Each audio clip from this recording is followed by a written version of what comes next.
I guarantee you can improve your copywriting skills before this video ends. Thank me later.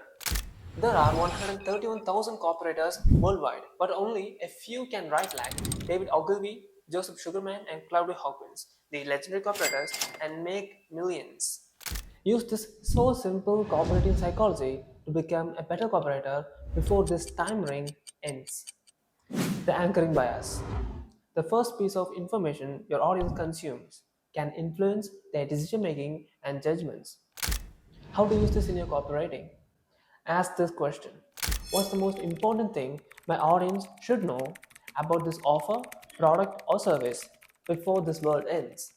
Use this question to write the core information about your offer before anything else. Now, what will happen if you bury the core message about your offer somewhere else? Don't you think you will lose the chance to influence your audience's decision and make them buy your offer?